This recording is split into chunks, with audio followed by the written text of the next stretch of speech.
So ayun, welcome back sa ating munting channel mga kababayan, no? Sa Alex Librada Vlogs. So,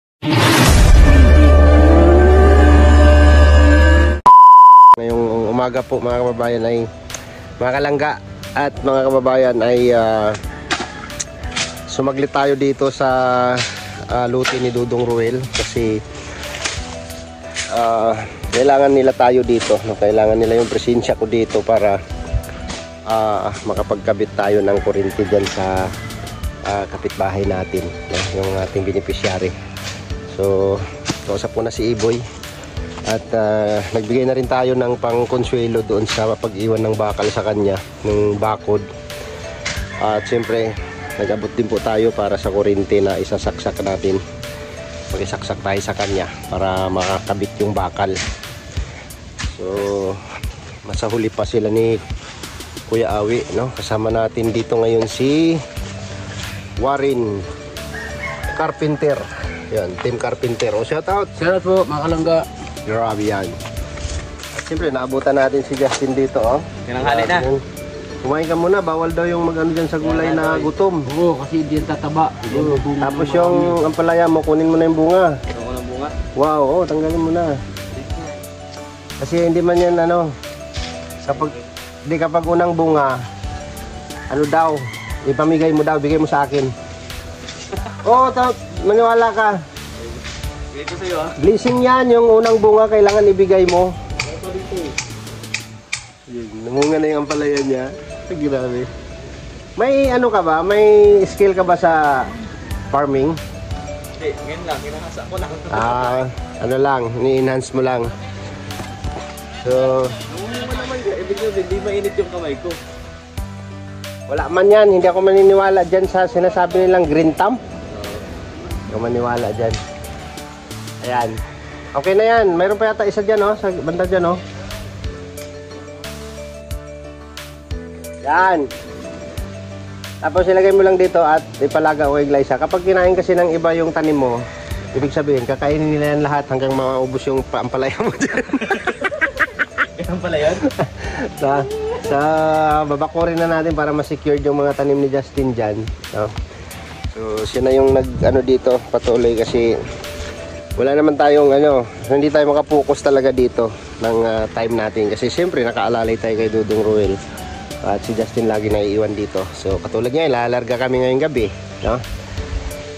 So nandito lang ako para i-assist sila ni Warren, sila Kuya Awi sa pagsaksak ng kuryente at para ma-settle natin yung ano, siyempre pakonsuelo tayo dun sa mga sa taong iniwanan natin ang bakod na yan, ilang linggo na yan nandyan. So ngayon ikakabit na nila yan ni Warren yung grills na yan at saka yung gate, no? So sana matapos nila ngayong araw at para ma-secured na yung mga tanim dyan, no? So mamaya silipin natin yung mga tanim ko din dyan, no? Mga alaala natin dyan. So si Justin yung nag-ano dyan, nag-take over, no? Nag-take over. Yes, halika. Itong dito sa gitna, wag nyo daw taniman yan. Hindi naman yun. Kasi ganito kasi yun, no? Alisin na namin yan. Ito. Lalagay daw yung kubo dyan. Oo, yung maliit. Oh, yung maliit na kubo. Tapos yung ano lang daw, yung tanim dito na side at saka dito. Tapos kubo dyan sa gitna. Sa gitna daw ilalagay yung kubo. Ito yung tinanggal, yung pinapatagal ko dito. Ano? Wala na yung mga kahoy dyan, ah. Yan. Bigay ko doon sa nag-ano ng espalto. Nagluluto ng espalto? Wala na yung ano dito kasi... Ay, buti na wala na, no? Baka daw tira ng ahas. Ay, posible talaga yun. Titira talaga yun. So, pwede pang sunog-sunogin yan, yung mga dyan. Dito na lang tayo sa labas magsunog-sunog siguro. Yung opo mo, oh, kailangan ng ano yan. Kailangan nga yan ng ano. Ano na, oh? Gutungan. Yan. Pwede ah. Dito na sa kapila. Oo, dyan. Huwag doon. Huwag dyan, ano yan, gagapang yan dun sa ano. Dito sa katabi. Mag-aaway yan sila. Hindi, kasi ang dami kasing puno niyan. Dami yan, kala mo. Alam mo yung upo, 3 puno yan, ang daming gagapangan yan. Pero dapat, just ano na lang, ganito na lang gawin mo, isang linya. Galing dyan, tagad mo doon. Tapos yung ano niya, release niya, pag ganun lang. Pag ganun lang siya, oh, sasampa mong ganun. Para, yan, ganyan, bahay na ginawa mo, trellis na yan. Ganyan sistema, dito oh, banda. Tapos doon lang nakalinya lang yung kuko mo. Tapos isampa mo siya pa ganon. Para pag namunga, open siya dito. Kita lahat yung bunga niya. Ang ganda ng talong mo oh. Pagdating nyo, dito na ito lang balikan. Dapat eh. Yung kamatis. Ay puso doon oh, sa likod. So yun, ma-arrange ito ma-arrange ito lahat no dito sa area na to. Ma-arrange ito lahat kapag may bakod na siya no. So ayan. Uy, meron na naman silang bubunutin. Meron na naman silang bubunutin guys. So ayan oh. Tumubo na yung kamuting kahoy natin. Diba? At saka yung saging natin, ang ganda oh, di ba? Ganda ng saging natin oh. Survive tayo ng ilang puno to? 1, 2, 3, 4. So pabubungahin natin ito kasi kita mo naman absorb niya lahat yung mga taba ng lupa dito kasi basurahan po ito dati no? Basura dati po itong basurahan. So mamaya linisin natin yung puno niya habang nandito pa tayo. Yan o, malapit lang mamunga ito oh. Laki no? Malapit nang mamunga yan yung ating lakatan. So yung kamuting kahoy natin dito, meron na naman silang bubunutin. Yun, pero wala pang laman siguro ito oh. Ilaw din yan. Yun yung tinanim namin ni Brad Tata. At yung lumaban lang dito yung guyabano natin oh. Ayan oh, guyabano. Guyabano ganda, ganda siyang tingnan. Siyempre yung saging, nakakalilim din yan. Ganda oh. Yan ang tubo ng upo oh. Dapat ito no, malagyan muna ng kapangan kasi oh, umpisa na yan oh. Sayang. Ganda. Kapag naayos to ng lagay, ang dami nito. Upo at saka pipino oh. Tingnan mo, namumulaklak na yung pipino oh. So, ayan po yung ating saging. At ito yung kamuting kahoy nating isang hilera dito sa gilid oh. Ganda na. May laman na kaya ini. Ayan, meron na naman silang bubunutin. Ayan oh, puka. May laman-laman na siya kasi bumibitak na yung lupa. Ayan. Pero hindi masyado karamihan yung laman yan kasi tinusok lang namin yan. Ang kamuting kahoy kasi kahit anong paraan ng pagtanim mo is tutubo yan no? Ayan o, lagpas na sa pader. Lagpas na sa pader yung ating kamuting kahoy, diba?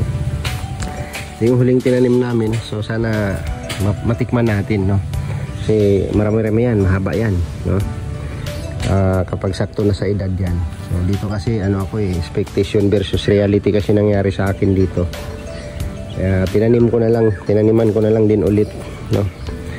Ito isang hilera ulit para tapos yung saging natin. Ay ganda ng aking lakatan no. Grabe yan. Taba. Basurahan po kasi ito dati kaya absorb na yung lalo na kapag nalinis natin yan. So linisin ko yan ngayon yung ating lakatan. Grabe oh. Ganda. Ito malapit na ito mamunga. Ito yung pinaka talaga nakasipsip ng absorb ng taba ng lupa dito kasi ito talaga yung basurahan dati no? Ito. At yung marang natin dyan, goodbye kay marang, wala na siya, namatay talaga siya. Ano kayang dahilan kay marang ba't namatay? Laki na yan. Si guyabano lang talaga oh. Ganda. Ito yung guyabano na galing pang Mindanao. Pruning ko yan para hindi masyado tataas no? Ipopruning natin yan mamaya.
Ayan. Ayusin natin ito. Ating saging.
So ayan, nalinis na natin ang ating saging, no? 3 punuan, no? Pang-4 yun, no? Yan, no? Pinatay ko yung mother ano niya kasi nagkasakit. So yan siya, medyo maganda siya. Yan yung patutubuin natin. So dito, okay siya. Yan. Good siya, goods. So nalinis na natin. Hanggang doon. Yan, no? So mas maganda sana ito kung maabunuhan siya para maging malusog yung kanyang bunga. Yung ating lakatan. Ayan, at yung ating kamuting kahoy sa paligid ay namamayagpag na. So,